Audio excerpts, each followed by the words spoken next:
Leroy Roy Buchanan, born on September 23, 1939, and left us August 14, 1988, was an American guitarist and blues musician, a pioneer of the Telecaster sound.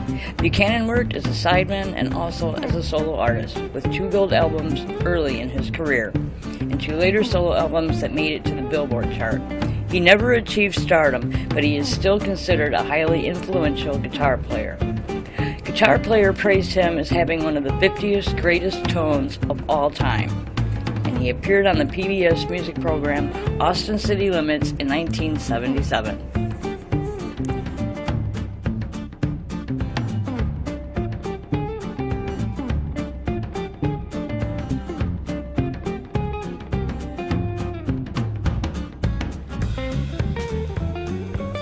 He was born in Ozark, Arkansas, and was raised there and in Pixley, California, a farming area near Bakersfield.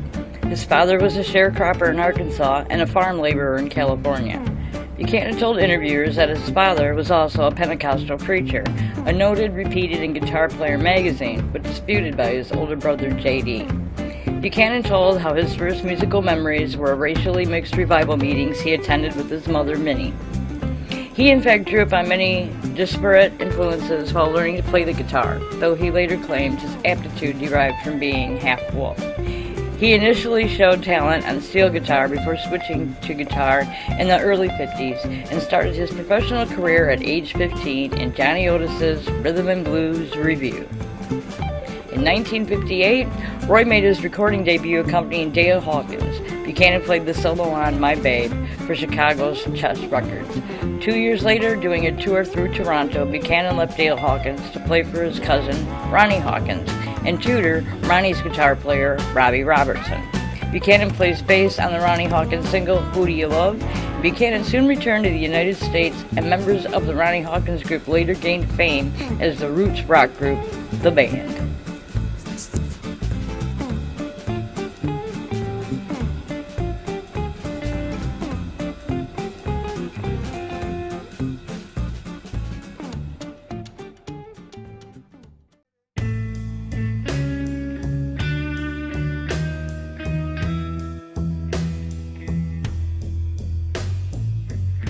In the early 1960s, Buchanan often played as a sideman with various rock bands, and he played guitar in recording sessions with Freddie Cannon, Merle Kilgore, and some others.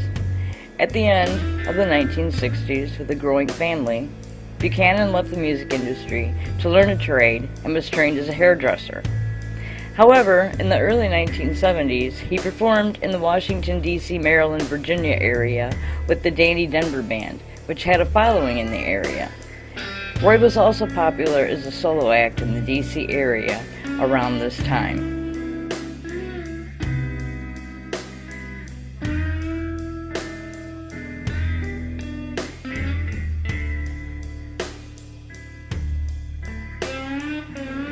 In 1961, he released Mule Train Stomp, his first single for Swan, featuring rich guitar tones. Buchanan's 1962 recording with drummer Bobby Gregg, nicknamed Potato Peeler, first introduced the trademark Buchanan pinch harmonic.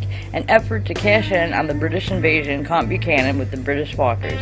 In the mid-60s, Buchanan settled down in the Washington, D.C. area, playing for Danny Denver's band for many years while acquiring a reputation as one of the very finest rock guitarists around. Jimi Hendrix would not take up the challenge of a pick-off with Roy.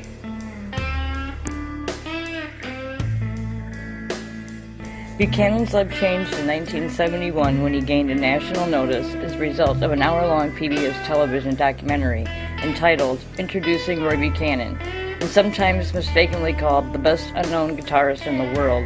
It earned a record deal with Polydor Records and praise from John Lennon and Merle Haggard, besides an alleged invitation to join the Rolling Stones, which he turned down and which gave him the nickname The Man Who Turned the Stones Down. In 1977, he appeared on the PBS music program Austin City Limits during Season 2. He recorded 5 albums for Polydor, one of which, second album, went gold, and after that another 3 for Atlantic Records, one of which, 1977's Loading Zone, also went gold. Buchanan quit recording in 1981, vowing never to enter a studio again unless he could record his own music his own way. 4 years later, Alligator Records coaxed Buchanan back into the studio. His first album for Alligator, When a Guitar Plays the Blues, was released in the spring of 1985. It was the first time he had total artistic freedom in the studio. His second Alligator LP, Dancing on the Edge, with vocals on 3 tracks done by Delbert McClinton, was released in the fall of 1986. He released the 12th and last album of his career, Hot Wires, in 1987.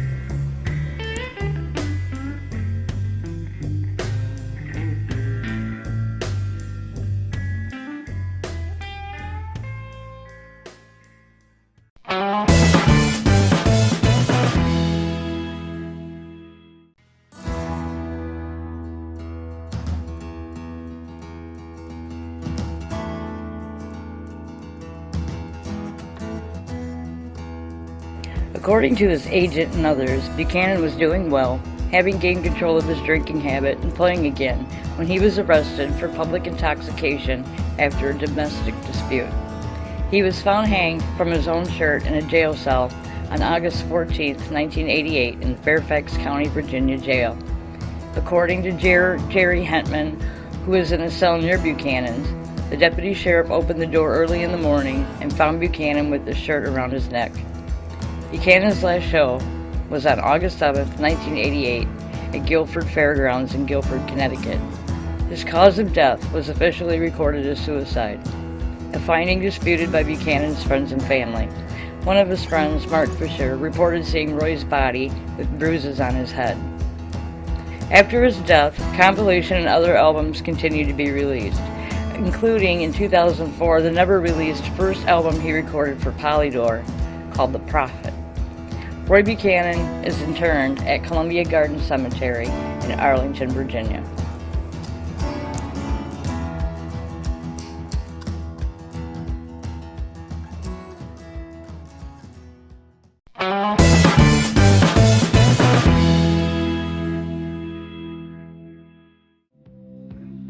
Roy used a number of guitars in his career, although he was most often associated with the 1953 Fender Telecaster, serial number 2324, nicknamed Nancy. At some point, Nancy had jumbo frets installed, but remained largely original. There are 2 very different stories explaining how Buchanan got the guitar. He himself said that while enrolled in 1969 in a school to learn to be a hairdresser, he ran after a guy walking down the street with that guitar and bought him a purple Telecaster to trade. A friend of Buchanan's, however, said that Roy was playing a Gibson Les Paul at the time and traded it for the 53 Tele. One of Buchanan's Telecasters was later owned by Danny Gatton and Mike Stern, who lost it in a robbery.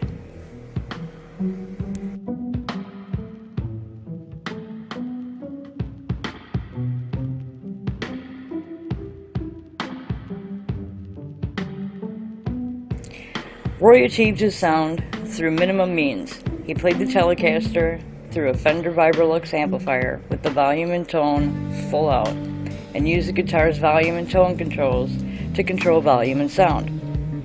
He achieved a wah-wah effect using the tone control.